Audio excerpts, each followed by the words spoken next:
Hey there, everybody. Welcome to the Dental Handoff. I'm Dr. Kelly Tanner, and today I have with me a person who I met about 3+ years ago, Tama Martello. Tama, thank you so much for being on today.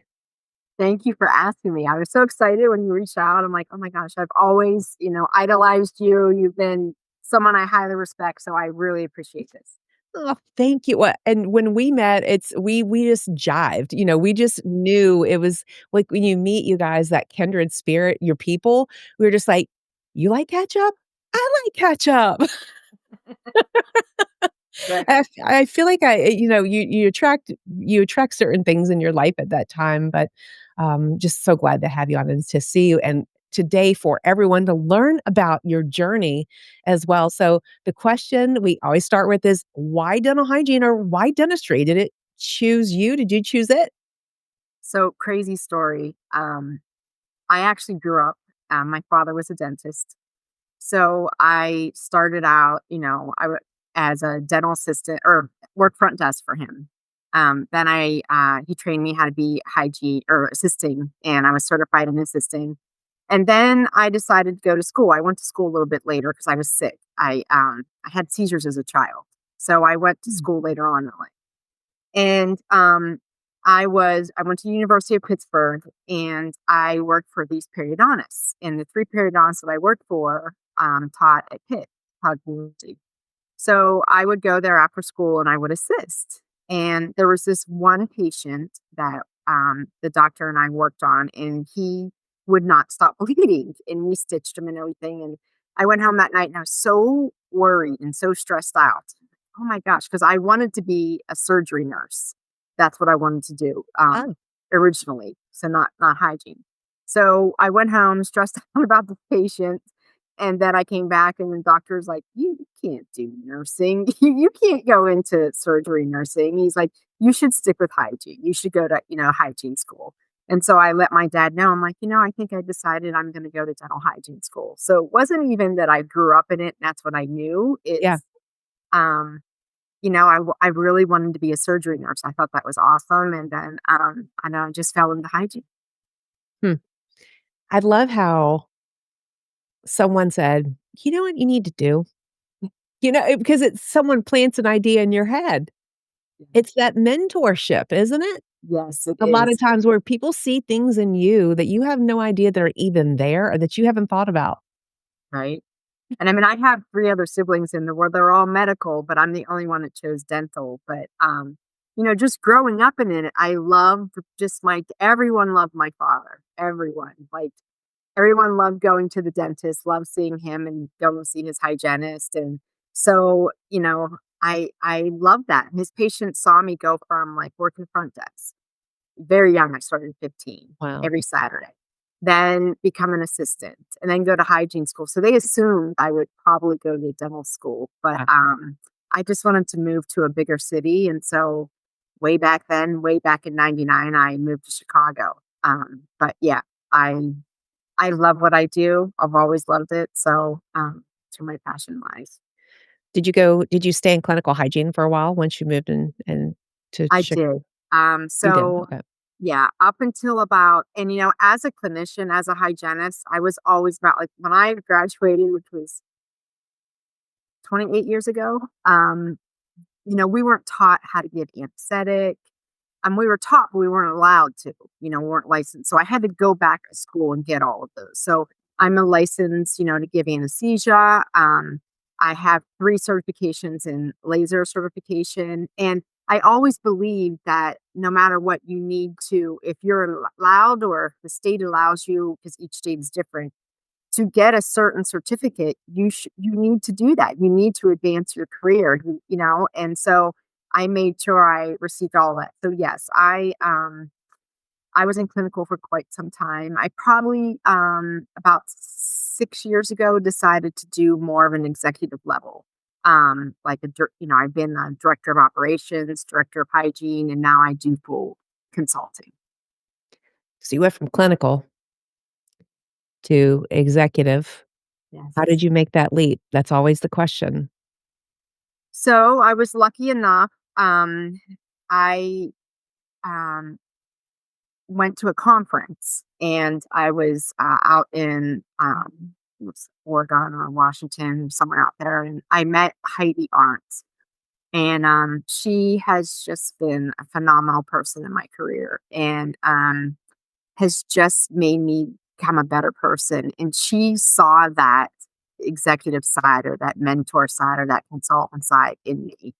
And she's always been there, and she's given me that boost in confidence. And so really it was that Mm. she was the one that like helped me step it up, trained me to communicate, everything. Like, it's just I feel like I owe Heidi so much because she was just a phenomenal mentor. And that's what I tell hygienists now, like new grads or hygienists when I'm going into their practices. And I'm like, listen, that mentorship is what is going to make you just thrive in your career. You Mhm. have the support from someone that helps give you that confidence in treating that patient and having those hard conversations with patients that they've had undiagnosed perio forever. And now you need to talk perio, or now, artificial intelligence is out there now. And there's so much to talk, but it is making sure you are giving them the confidence that they need.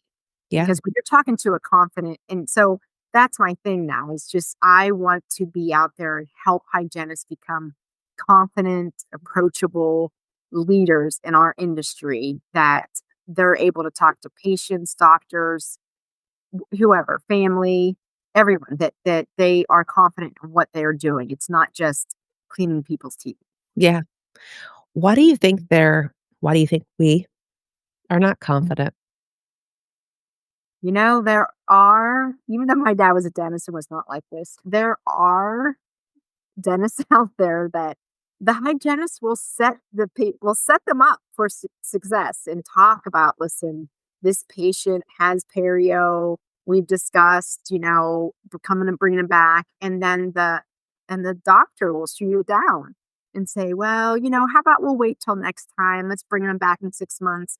So that is what I've witnessed and seen a lot. Yep. And so they're ready to talk about treatment for their patients, but they don't have the support of the doctor or support of an office manager or that. So that shoots them down. And then you come in and then you see, well, FMXs weren't taken and period charting hasn't been done. And literally, when I meet these hygienists one on one is when the stories come. Yeah. Well, I used to, but I don't anymore. So that's what I usually witness. That's what I find too. Yeah, yeah, and it doesn't feel good when you think that you're aligned with the other practitioner. And I can imagine also that maybe doctors feel like this when they're referring something out and whoever they refer to says, "I don't see that." Right? Right? I mean, that's where I'm thinking maybe they experience it, but when we're right over top of the patient and it's just like, "Oh, we'll just watch that," or, "It's been like that for 30 years. It's been like that for 10 years." It makes that hygienist feel this small.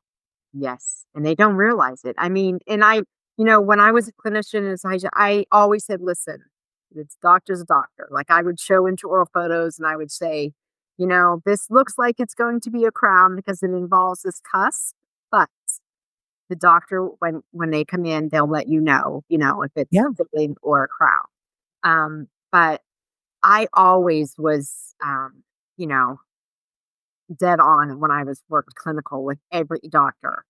I could say something to my patient and walk out of the room and do something, and the doctor go in and he's just said the exact same thing I did to the patient, or Yeah. vice versa. So I always had that great connection. I always wanted to know, but I worked for as a clinician, I worked for some phenomenal dentists and learned so much from each dentist that I worked for. I've been lucky enough to say that you know, that I learned a lot. Yeah, so when you're going in and you're coaching these offices because that's where you are now. You're doing your own thing. I want us to hear more about that and your Yes. journey there. But so with that, how would you say and I know that every situation is has its nuances, right? And it's not one size fits all, but what would you say to this hygienist who's experiencing this and, and show them how to get their confidence? You know, I sit down with I sit down with each hygienist and do one-on-ones, and I do chart auditing is a big thing with me, and I think that's how they learn.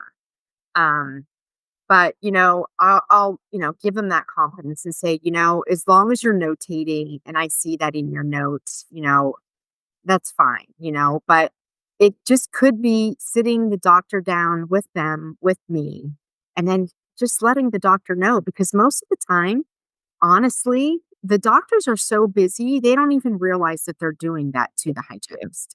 So so I try to do it, sit us all down together and just say, well, this is how they presented this treatment plan, and you kind of shot it down. And the doctor's like, well, and I said, well, listen, there's so much undiagnosed perio, and it's not that your hygienist. The problem is, as a hygienist, I know this. We are very meticulous, Mhm. and we want to get every nook and cranny. So if we're seeing a perio patient, but we aren't billing because we clean the person so well, but really they have a lot of bone loss. It's not just recession, and we have it's the billing thing. So the doctors are like, "Cleaning is fine, you can get the cleaning done and they'll be fine." Well, it's because you have that hygienist that is so meticulous with cleaning. It's just I wanna say, well, you would make so much more money if you could properly by billing, a scaling, and root planing because Yeah. that's what they're actually doing. But normally, I do a one-on-one with the doctor, I do the one-on-ones with the hygienist, and I see, I get where their strengths are, where their weaknesses are, and then I kinda come together and we have, like, a sit down and we decide, what their treatment plan for predictability is, Yeah. and how can you support the hygienist, and how, she's supporting you, how can you support her when she is talking things like this, what can you do to help her? And just change your okay, um, just by a proper handoff, like sending you to Yes. the patient. Yes. So that helps a lot is that proper handoff. Yeah. So the doctor is not gonna say, "Oh, we'll have him come back." In the handoff, the hygienist is gonna say, "Yes, there was bleeding, there was pocketing, there's bone loss. We discussed coming back for treatment." So that proper handoff's in front of the patient. Yeah, and last time it was this, today it's this. Here's Absolutely. what's changed with the patient. Here's what she said she's having problems with. That's all part of the handoff, and we don't really learn how to do that's one of the reasons why my podcast is the name of it is, the Dental Handoff is because it's like the ongoings of the back office that are leadership communication and all of the things that go on that are that are the glue that, and it's the DNA of the practice. Absolutely. And I'm telling you, when you do a proper handoff, your treatment plan acceptance from your patient just I mean, I used to actually go, when I would do the handoff to the doctor and I would actually touch my patient's shoulder and say, Mrs. Jones said I cover everything, starting with health history, everything, radiographs, intraoral photos, their chief complaint, everything. And then I touch her and say, hey, did I get everything? So and then they would like, oh my God, that was awesome. Or, you know what, I did forget to tell you, Tama. And then the doctor's, sitting there. So I strongly, strongly, strongly believe in proper handoffs. Yeah. Do you have like a I just thought of this. Do you have a way that you teach people how to hand off? I do. Okay. Um, you know, I I always have like this little checklist and I tell them, always start with health history, and I said it changes now. Like you used to say anything change in your health history, and I'm like, no. Doctor comes in and oh yeah, I just got out of the hospital 3 weeks ago. So I Yeah. said you have to actually like dissect their health history now because there are so many issues now, so many oral systemic link problems, things like that. So I say, start there. Start with that health history. Yeah. Tell them Mrs. Jones has been taking her blood pressure medication. I took it today. It was still a little elevated. We're going to take it at the end. So add more to it. Um, talk about chief complaints. Always make sure that the chief complaint is taken care of at the end. and putting that in the notes. Because I'll read when I'm doing chart audits, I see that a lot, that they're have a chief complaint, but what was the solution? Yeah. So going over the chief complaint, going over your perio charting, um, always, always, always taking intraoral photos. If he's showing something good, showing something bad, it doesn't matter. Walking through that, what you actually did, and then the outcome. Like the patient is needs you to look at this, for pain on the upper right, or I did a cleaning today. We're going to go ahead and do fluoride because patients taking certain medications to cause dry mouth. So yeah, so there is a way that there's like a little checklist in your head about health history, radiographs, chief complaint, treatment needed, things like that. Yes, Yeah, there's definitely a formula for success with that, absolutely. but it makes all the difference. So I wanna get back to because I'm curious, still, like, where you are now, clinical hygienist, because we get this question all the time. I'm sure you get it all the time or you hear it in the circles of our colleagues of, "How did you do that? How did I mean, weren't you scared?" And going from clinical you talked about your mentor who what was she doing at the time? Was she already in an executive role, or was she a clinician who saw something in you, or who was she to you? She was a consultant at the time. Okay. And so I started slow. So I wasn't ready to leave clinical full time because that's my passion. That was my love. And so she said, "Hey, I would you be willing to like maybe a couple times a month?" I worked Monday through Thursday. I mean, for years and years and years, I worked Monday through Saturday. I just knew that was a day of hygiene. Like a nurse, you're supposed like. So I worked, Monday, Tuesday, Thursday, Friday, Saturday, or whatever it was. But I worked Monday through Thursday at that time, and she's like, "Would your office?" And I was working for a huge DSO at that time. Would they allow you to do some consulting on the side twice a month on a Thursday, and you would travel Thursday, Friday, Saturday? So the doctors that I worked for at that time, they knew I wanted more than just doing clinical hygiene. They Yeah. knew I had a passion for training others, helping others, mentoring others. I did it in my own practice. So they were for it. They're like, you produce when you're here. You're a team player. When you're not doing hygiene, you're answering the phone. You're cleaning this. You're helping with the assistants, and so absolutely you can do that. So like twice a month, I would to work a half day on Thursday and then travel that Thursday and then help these practices on Friday and Saturday Yeah. for her. So I did that part time for the longest time. And then, yeah, and then she asked me to work full time as a consultant with her. And I did that. And then she sold enhanced hygiene at that time. And then I was stepping in roles as director of hygiene and director of operations. So and this is what I talk about, you created a position for yourself, essentially. I mean, you created something that wasn't already there, right? Right. Okay. You guys, there's such an important lesson in this because the jobs that we have now or that we want or that we don't think that we have, we create. You create your own truth and where you want to be. You see a solution. If you're solving an issue, you've created a job for yourself. If you can solve a problem in that practice, many hygienists are treatment plan coordinators. They're amazing.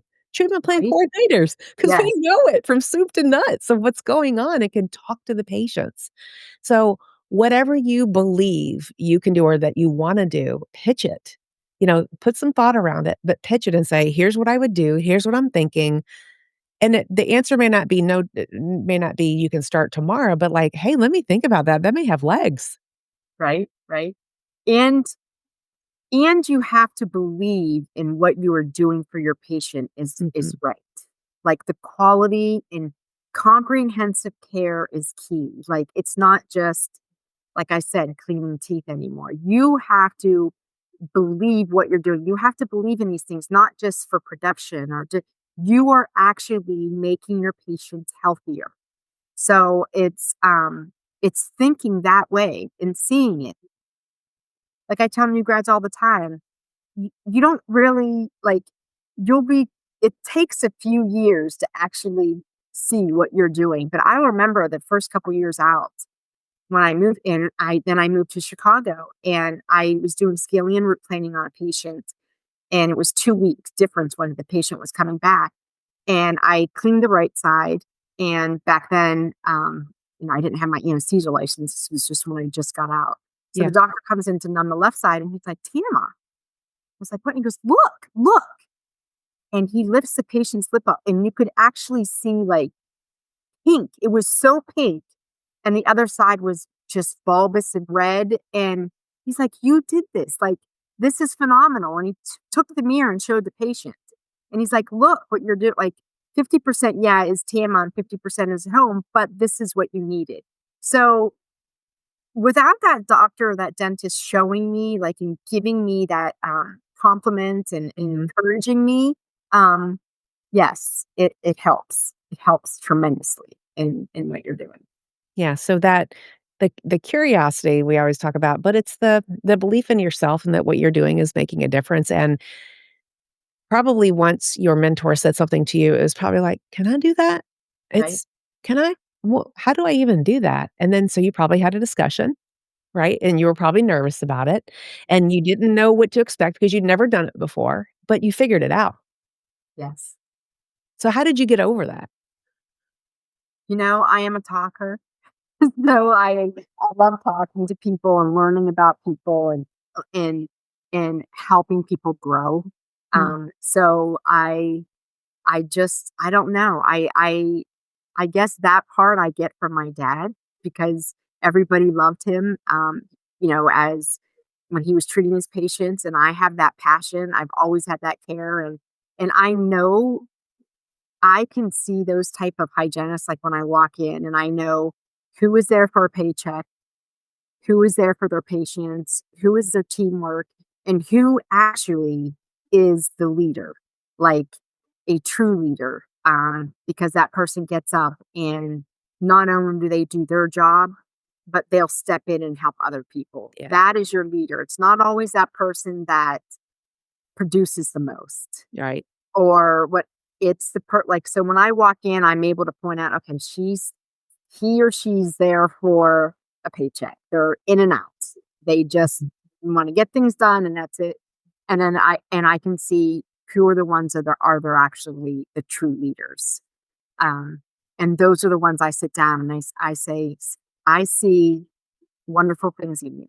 And if you are looking to expand more than just being, not just, but clinical, you have the skill and it's a natural skill.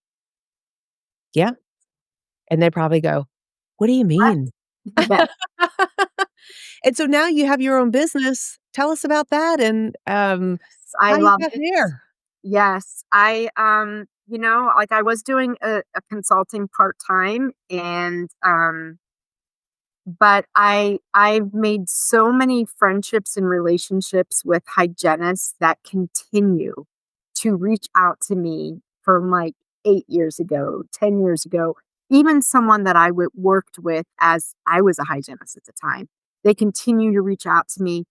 Um, that's what I love. And so I want to make sure I'm there for other hygienists. So I'm doing this full time. I love, and you know what? I also teach a communication course. So Oh, I'm cool. not just strictly hygiene, but without proper communication in an office, you'll never be able to advance. And so communication is key. So I do have a communication course that I sit everyone down. Everyone departmentalizes like hygiene, assisting the front desk. And without that front desk, without that assistant, without that hygienist, you would not be able to get where you're at. So, yes, some of us have degrees and some of us are not. Some of us are certified, some of us are not. It doesn't matter. We are all important.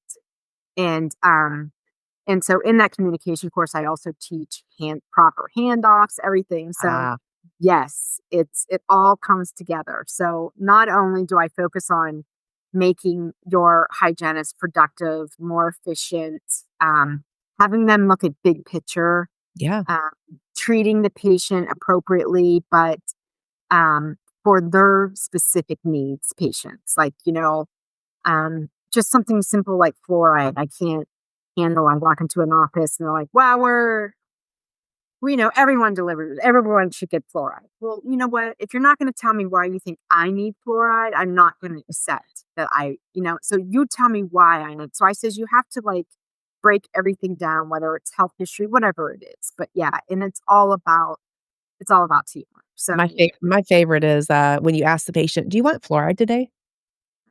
That's my favorite. I'm going to say no. "Why? I Do paid I the need rent, it? Why do I need it?" right? Don't you love that? I love that. Or do you want to schedule? I'm like, no, for your maintenance, like just explaining perio maintenance to the patient, it's just as simple as every 90 days that plaque is going to cause destruction to the bone. So that's where I want to see you every 90 days. Or when talking fluoride, you know, show them the FMX, show them the intro flows and say, listen, you've invested all of this work in your mouth. You have recession, you take meds that cause dry mouth.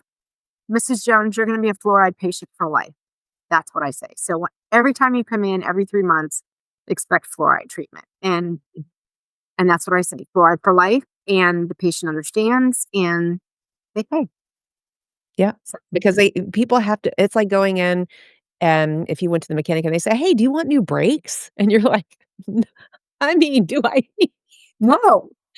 I mean, not really unless I need them. It's creating the value around it and, talking about the risk factors, their individual risk factors and how you're helping them through that to create the value so they understand those things and how you're helping them. And so they can also tell you if their risk factors are changing because sometimes they change. They better, same, worse, right? And talking them through that and being their advocate. Yeah. And I tell hygienists, I tell patients all the time, I'm like, what stays the same forever? Nothing. Mhm. So, you have these adult patients that come in and say, well, I haven't had a cavity in 20 years. I've had these silver fillings for 25 years. Great. I understand that. But 25 years ago, when you're taking these medications that cause severe dry mouth, or your teeth are shifting and your occlusion is off and you're causing recession. And so there's so many, it's just having the confidence to talk to your patient about their specific needs, like you said.